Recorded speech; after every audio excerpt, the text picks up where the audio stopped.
our police, and the corrections service. We ask for your protection and guidance for all who devote themselves for the common good, working for justice and peace here at home and around the world. O Lord Jesus, help us heal our differences and unite us with a shared goal, dedication, and commitment to achieve justice, peace, and prosperity in the years ahead for all our people, especially those who are most vulnerable in our midst. In your mighty name, O Lord, we pray. Amen. Honorable members, you may now be seated.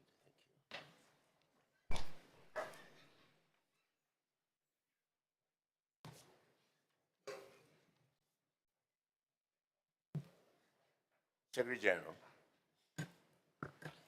Confirmation of minutes. I now call on the Leader of the Government in Parliament, the Honorable Rohfilipe Thuisawau, to move his motion.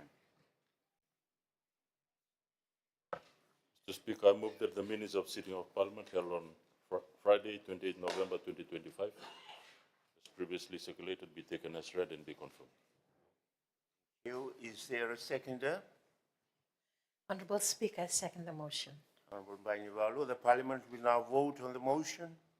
The question is that the minutes of the sitting of Parliament held on Friday, 28th of November 2025, as previously circulated, be taken as read and be confirmed. Does any member oppose the motion? There's no member opposes. The motion is agreed to unanimously. Secretary General. Communications from the Chair. I welcome all of you, honorable members, to the final sitting for the year 2025. I also welcome all those seated in the gallery and those tuning in live through television or our online platforms. You are most welcome. Thank you for staying engaged and connected with the proceedings of Parliament. Honorable members, please join me in welcoming our two visitors from the Fijian Association of Canada, Mr. Sam Basra, the President of the Association, and Mr. Jeff Lal, the Association's Head of Commerce and Investment.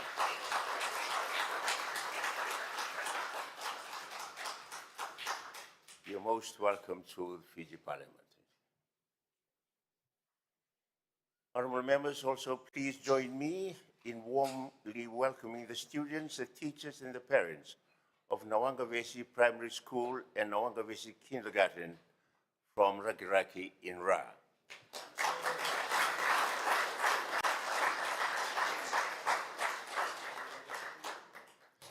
On behalf of the honorable members, I warmly welcome you to Parliament, and I hope that this visit will inspire and enrich your young minds, helping to understand how Parliament functions and the vital role this legislative body plays in shaping and safeguarding our democracy. Still on the topics of the students and school, I congratulate the Minister for Fisheries and Forests, the Honorable Lalithia Bainivalu, on the achievement of her son, Sakiusa Bainivalu, declared as the 2025 Dux of Queen Victoria School.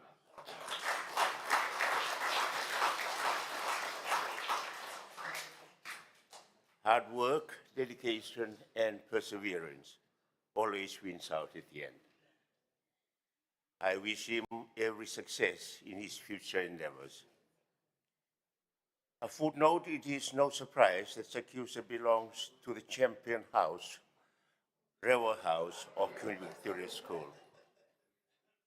The yellow house, a color representing, in some cultures, happiness and optimism. Thank you. Honorable members, we will now proceed to the next item of the order paper. Secretary General. Presentation of reports of committees. Honorable members, there will be 3 committee reports for tabling this morning. I now call first on the chairperson of the Standing Committee on Economic Affairs, the Honorable Sakiusa Tumbuna, to table the first report. Thank you, Mr. Speaker, sir. Mr. Speaker, sir, on behalf of the Standing Committee on Economic Affairs, I'm pleased to present Standing Committee on Economic Affairs a review report of the Credit Union Bill 2025, Bill number 29 of 2025. This report presents the findings of the committee's review process and outlines the recommended revisions of the bill by including a legislative framework that safeguards public confidence in Fiji's credit unions by strengthening the overall stability of the financial system. Speaker, sir, the credit unions have operated in Fiji for more than half a century. However, their growth has been relatively slow, primarily due to a legal framework that has not evolved in line with the developments of the credit union movement, both domestically and internationally. Consequently, a reform initiative was introduced to enhance the regulatory regime with the aim of strengthening the safety and soundness of credit unions, while carefully balancing the need to avoid imposing undue regulatory burdens. Mr. Speaker, sir, during its deliberations, the committee received several requests from credit unions for an extension of time to prepare their written submissions, allowing them to provide a thorough and informed feedback on the bill. It was also brought to the committee's attention that the version of the bill presented during the Reserve Bank of Fiji's consultations with credit unions differed from the version referred to the committee. As a result, the committee granted additional time to ensure that all credit unions were afforded a fair opportunity to present their views on the bill. The committee observed that the bill proposes to subject the credit unions to income tax, notwithstanding that their commercial activities are already taxed. The committee recommends that the bill be reviewed to prevent instances of double taxation and to ensure fairness and consistency in the treatment of entities within the financial sector. Mr. Speaker, sir, the committee noted the concern raised by the credit unions regarding the potential for excessive regulatory oversight and micromanagement under the proposed provisions of the bill. The committee observed that the bill does not adequately address the specific needs of smaller credit unions compared to the large ones, as this may have unequal implications due to their differing capacities and financial strengths. Mr. Speaker, sir, to promote transparency and inclusivity, the committee had invited registered credit unions to provide oral and written submissions. Notices were also placed on the FISAN on 13 September 2025 and disseminated through the official Parliament website. Additionally, the schedule for public consultations and the procedures for submissions was shared via the Parliament's official Facebook page and mainstream media to ensure whether public consultation on the subject. Additionally, invitation letters were also sent to credit unions, government departments, the statutory bodies, workers' unions, school heads and management, and the business stakeholders, inviting them to contribute their views on the bill. The committee conducted extensive public consultations across the various locations across the country. The insights gathered from these consultations were meticulously analyzed and incorporated into this report. Mr. Speaker, sir, I extend my sincere appreciation to the Governor of the Reserve Bank of Fiji, their team, the credit unions, members of the various unions, and the Office of the Solicitor General for their timely assistance during the scrutiny of the bill. I would also like to acknowledge all the stakeholders who actively participated in this consultation process.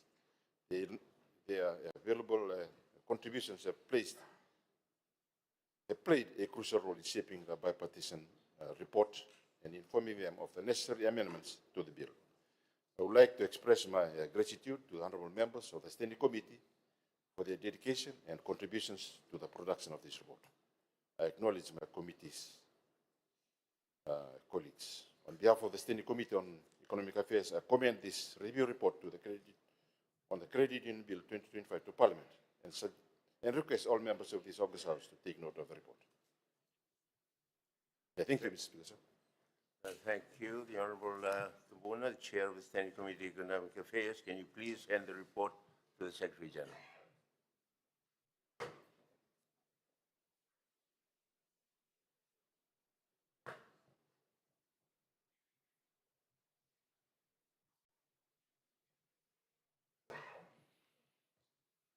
Mr. Speaker, sir, pursuant to the resolution of Parliament on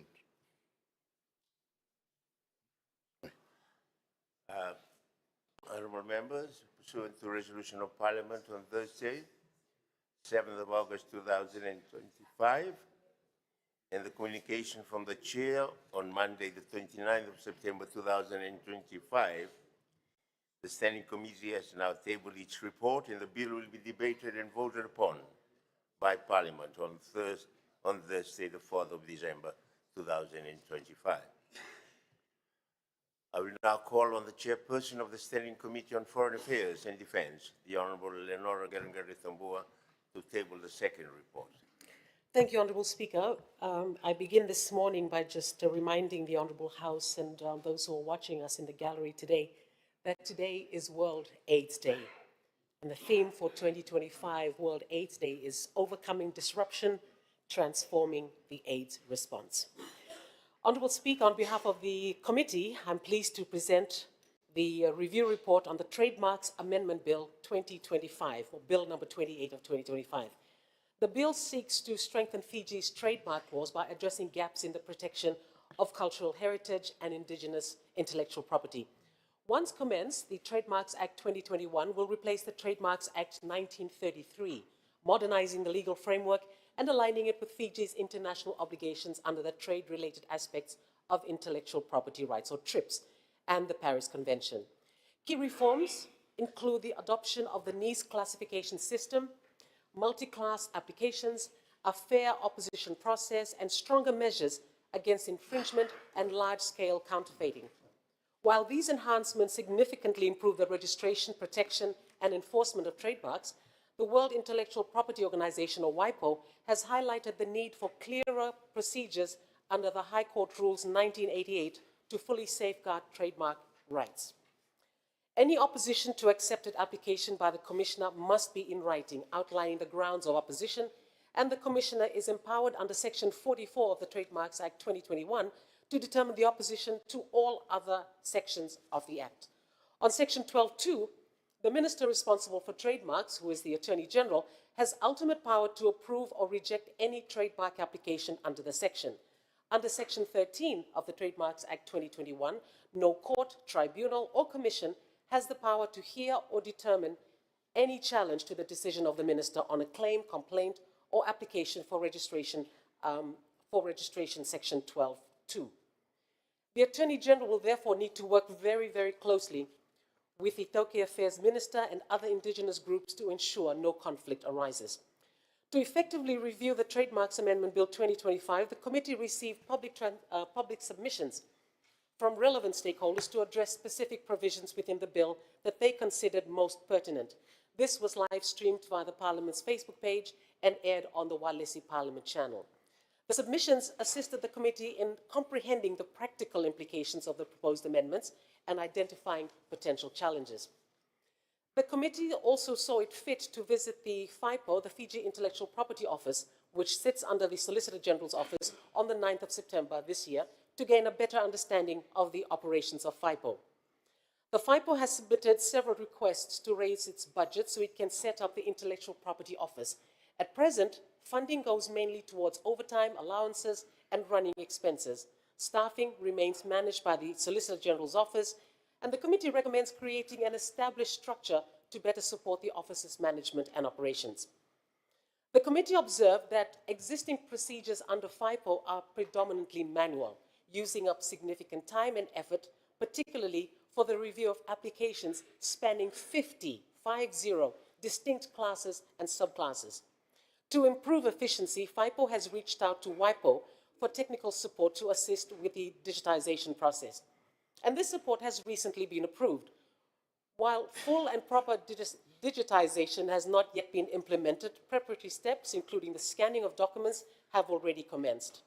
It is hoped that WIPO will assist in providing access to the Industrial Property Automation System, IPAS, which will be instrumental in digitizing records and streamlining the operational processes.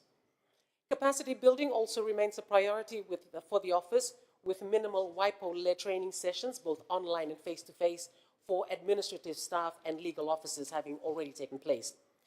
Additional staffing for the proper operation of the office is sought, but must be supported through an effectively structured business case model that would cover all intellectual property rights, patents, trademarks, copyrights, registered designs, geographical indications, and traditional knowledge and traditional cultural expressions.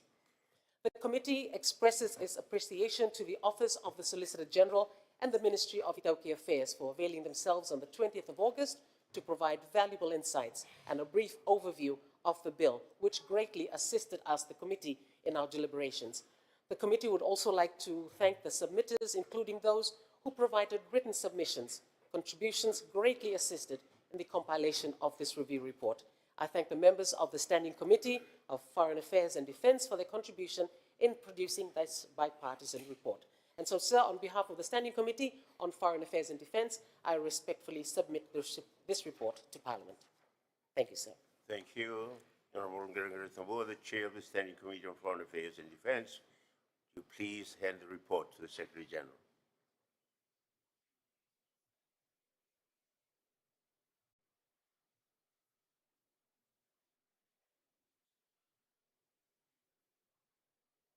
Honourable members, pursuant to resolution of Parliament on Wednesday, 6th of August 2025, and the communication from the Chair on Wednesday, the 1st of October 2025, the Standing Committee has now tabled its report, and the bill will be debated and voted upon by Parliament on Thursday, the 4th of December 2025.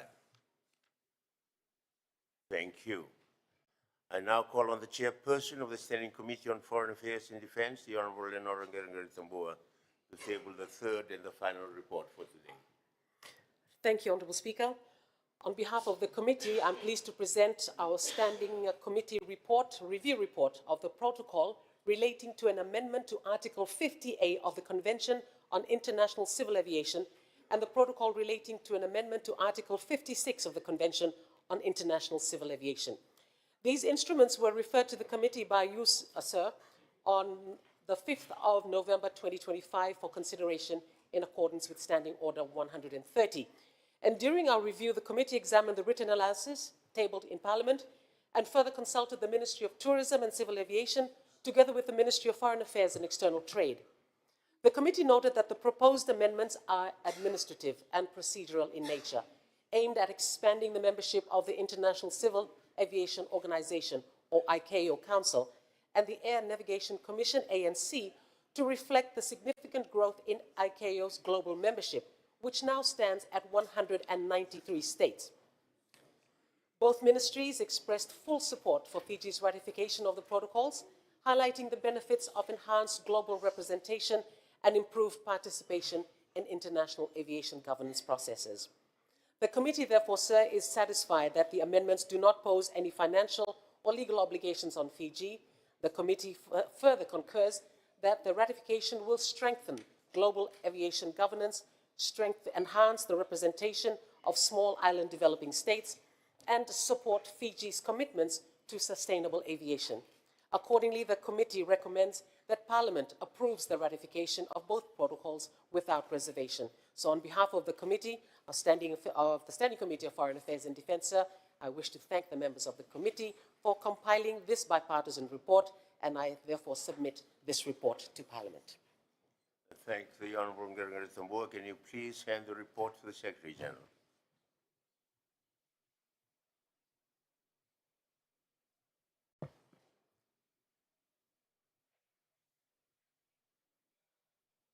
Pursuant to Standing Order 121, Clause 1B, and Standing Order 130, Clause 4A, the Standing Committee has now reported back. Move on to the next item, Secretary General. Questions? Honourable members, the following oral questions 318, 330, and 358 of 2025 will be moved forward as the Honourable Minister of Finance and Commerce, Business Development, the Honourable Esrom Emmanuel, will be attending official meetings this morning. Oral question 363 of 2025 will be deferred to Wednesday, 3rd of December 2025. So the first oral question for today, I will now ask the Honorable Sekiuse Tumuna to ask question 318 of 2025. Thank you, Speaker Sir. Mr. Speaker Sir, I rise to ask question number 318 of 2025. And the question is directed to the Minister for Finance, Commerce and Business Development. Can the Minister update Parliament on Fiji's first artificial intelligence, the credit assessment, the pilot project for unsecured lending? Thank you, Mr. Speaker. Thank you. I now call on the Minister for Finance, Commerce and Business Development, the Honorable S. Romy Manuel. Thank you, Mr. Speaker, sir. Thank you for allowing me to answer my questions. First, to allow me to meet and welcome the President of the OPEC Fund, who is here on his first trip to Fiji. And thank you, Honourable Member, for the question. I'm pleased to provide Parliament with an update on a significant milestone for our nation's financial sector. On the 13th of November, I had the privilege of launching the Fiji Development Bank's groundbreaking AI credit assessment pilot project. First, Mr. Speaker, I would like to congratulate the Fiji Development Bank for taking this first stride in Fiji's fintech history. In a global financial landscape where artificial intelligence is revolutionizing credit access, from automatic risk analysis to enabling financial inclusion for undeserved population. Fiji is now actively participating in this technological shift. For the benefit of all members, let me explain how this innovative system works, putting together the power of finance directly into the power of our people, to the hands of our people, while ensuring the highest standard of security and human oversight are met. First, customers download the official FDB app. Then they log in securely using a one-time password. Next, they complete and submit their loan application entirely digitally.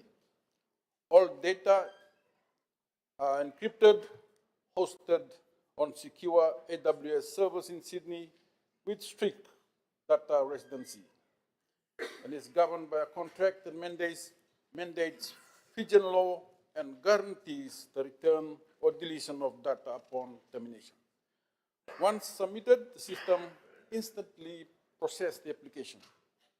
FDB staff automatically receive a notification and are provided with an AI-generated credit assessment report to aid their review. This is crucial, Mr. Speaker, as the AI provides a recommendation, but the final decision always rests with our experienced officers who can override the tool with a documented rationale. This ensures FDB staff are empowered, not replaced. Finally, the customer receives a confirmation email with the goals of approval, possibly in just under 24 hours. This means, Mr. Speaker, sir, no travel, no waiting in line, just trust, innovation, and connection. This is the first initiative of its kind in Fiji, and its scope is carefully designed. The pilot project will accept loan applications from existing FDB customers for up to 100,000, with loans under 10,000 available as unsecured, subject to standard eligibility. The initiative has gathered support from international partners. The Australian government, through the Market Development Facility, is a key co-funding and implementation partner. As Mr. Nick Wolf, MDF's Regional Director for the Pacific, stated at the launch, this pilot demonstrates how digital innovation can unlock new opportunities for financial inclusion in Fiji. By supporting FDB's efforts to integrate AI into credit assessment, we aim to help access to finance faster, fairer, and more efficient for businesses and individuals. MDF is proud to partner in this initiative, which aligns with our commitment to fostering inclusive economic growth in the Pacific. This partnership underscores the regional significance in this pilot. Following the launch, the project team has been enhancing the tool's features and continuing to train the AI model for even greater accuracy. We're already seeing strong interest with over 100 existing customers registering their interest through the platform. FDB is now proactively guiding them to complete the applications. To ensure nationwide benefits, the pilot is accepting applications from all regions, overseen by dedicated staff to ensure a fair first-in, first-out process and to meet the pilot's 24-hour target. Mr. Speaker, let me be absolutely clear on the safeguards. This is a pilot designed to assist, not only automate. Final lending decisions remain firmly with FDB's experienced credit officers. We are tracking this pilot against clear KPIs, Mr. Speaker, sir, including turnaround time, the concordance rate between the AI and officer decisions, and customer satisfaction. Full report on these measurable outcomes will be presented to the Executive Committee and can be made available to this House, ensuring full transparency on whether this pilot delivers real value for the Fijian people. This is more than an app, Mr. Speaker, sir. It's a bridge connecting Fijians to opportunities, empowering our people, and transforming how we access finance. It is a testament to what we can achieve through responsible innovation and strong partnership. And it is firmly aligned with our National Development Plan and our National Digital Strategy. Thank you, Mr. Speaker, sir. I thank the Minister, the Honourable Emmanuel. Are there any supplementary questions? Honourable Tulumula.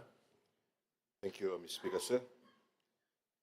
On data security and privacy, Mr. Speaker, sir, given the system will process highly sensitive financial and personal data of Fijian citizens, can the Minister detail specific concrete measures in place to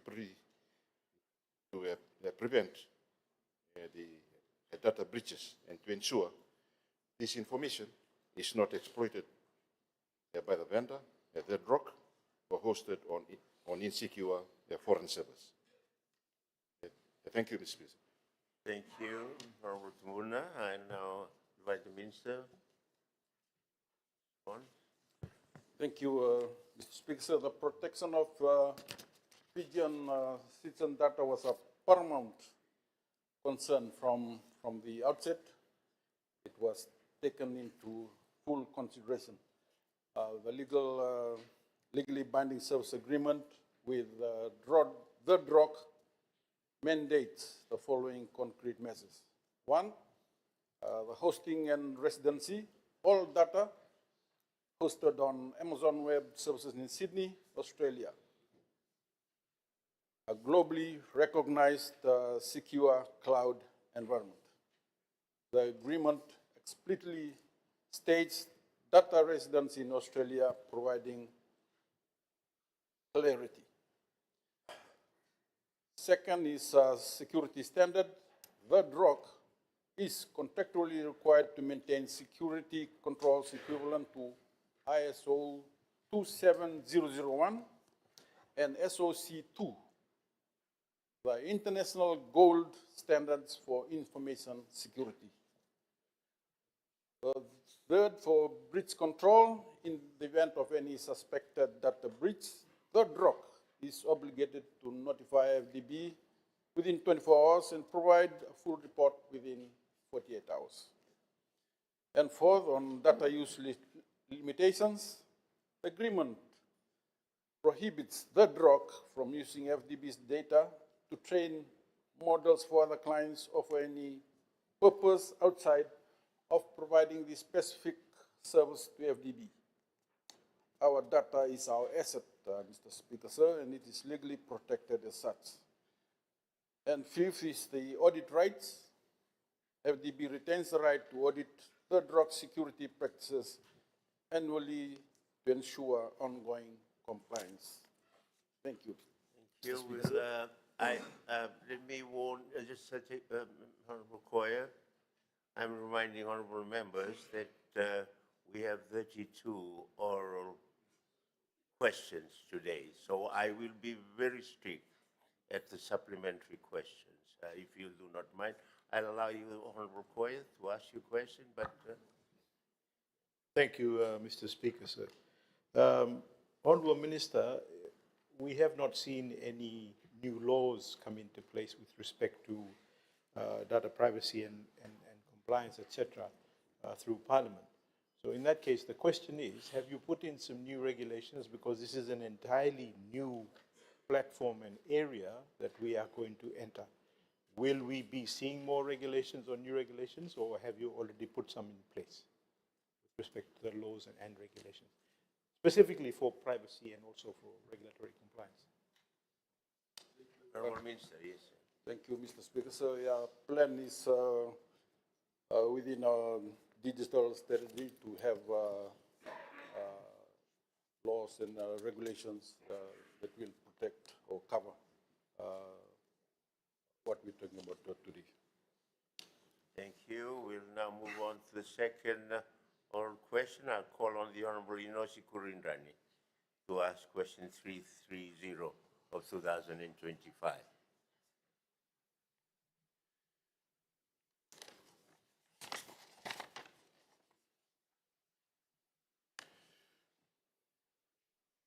Thank you, Honorable Speaker. My question is directed to the Minister for Finance, Commerce and Business Development.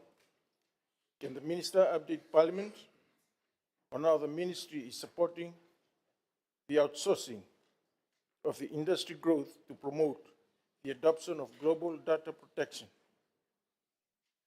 standard like ISO 27001 to secure business opportunities from Australia and New Zealand?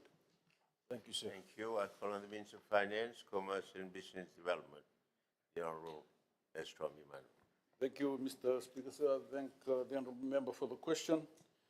Fiji's outsourcing industry continues to grow at an impressive pace and has become one of the most dynamic contributors to our modern services economy.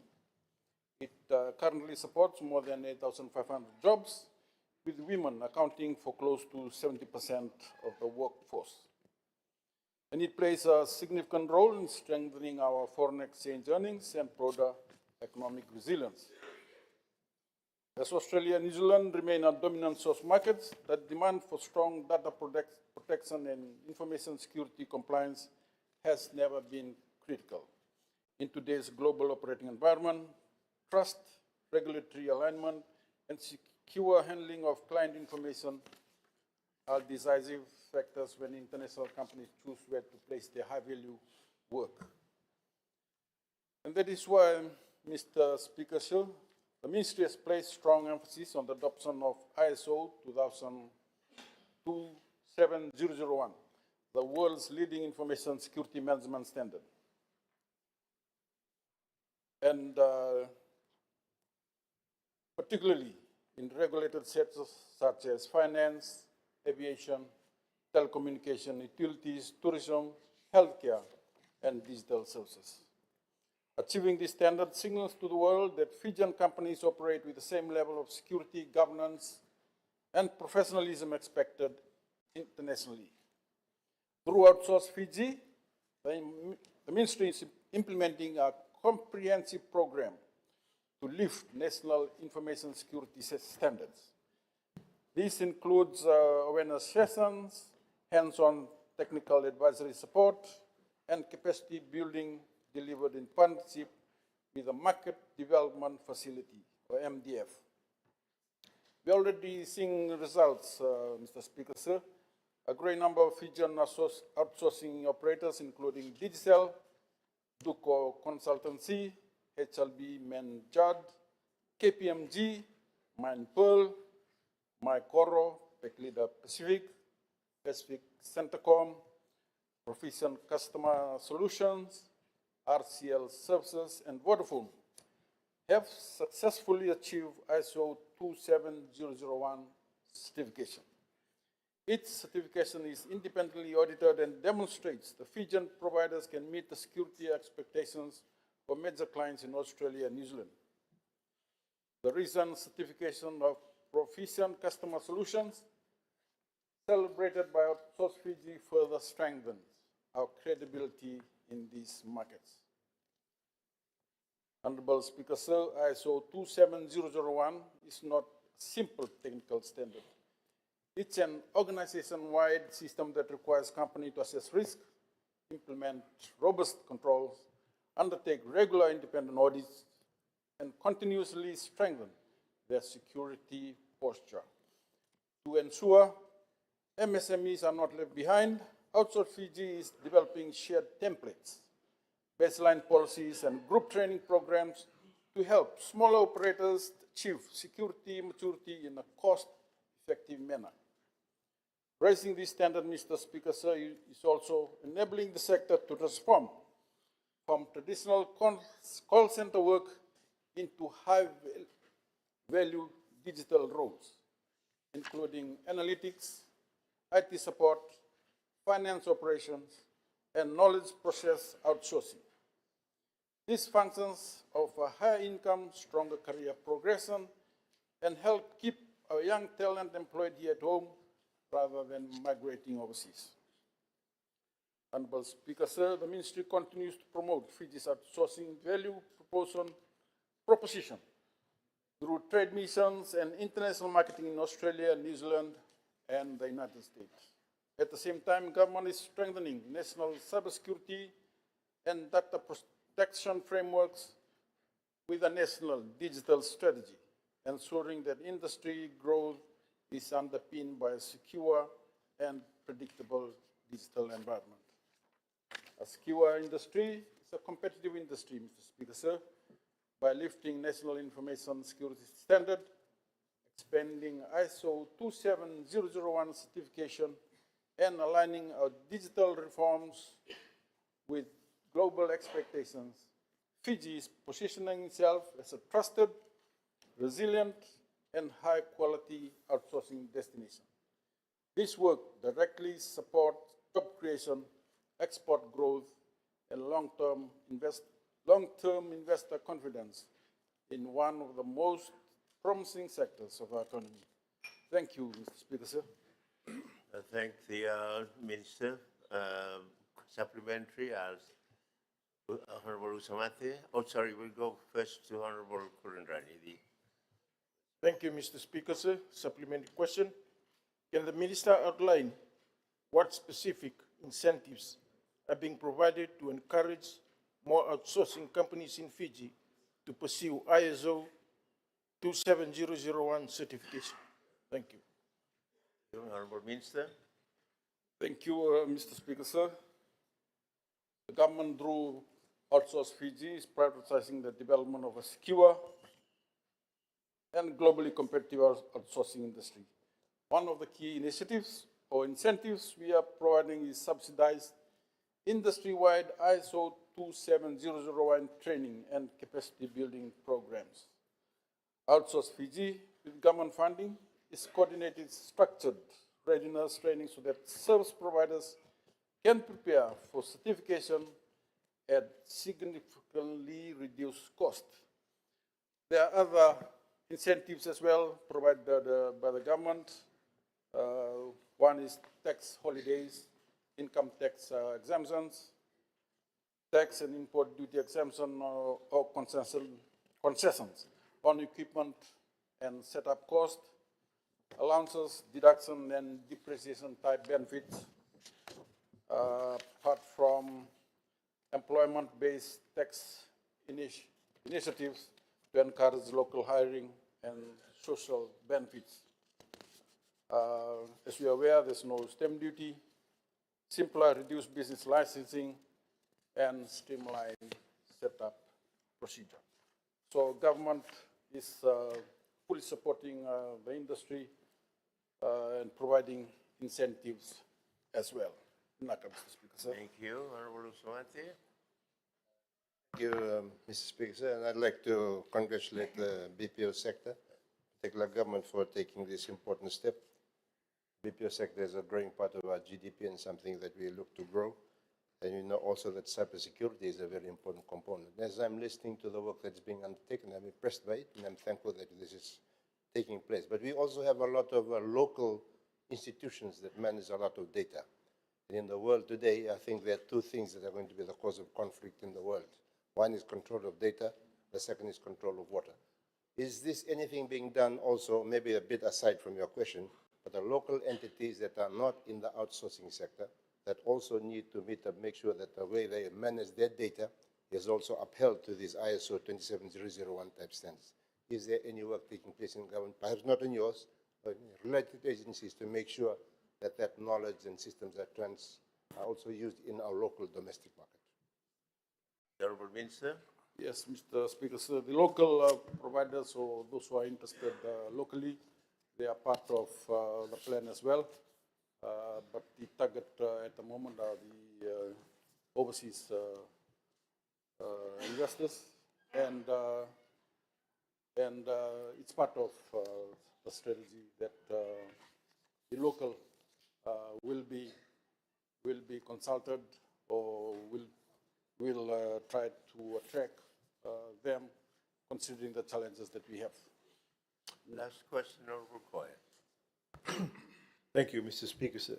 Honourable Minister, very commendable about what is happening in ISO 27001 is extremely important to the landscape. But because it's such a volatile area and it could be quite dangerous, have we carried out a data protection impact assessment prior to going down that particular road? Thank you, Honorable Minister. Yes, Mr. Speaker, sir, we've done an assessment, and however, yet we have to do a strategy to include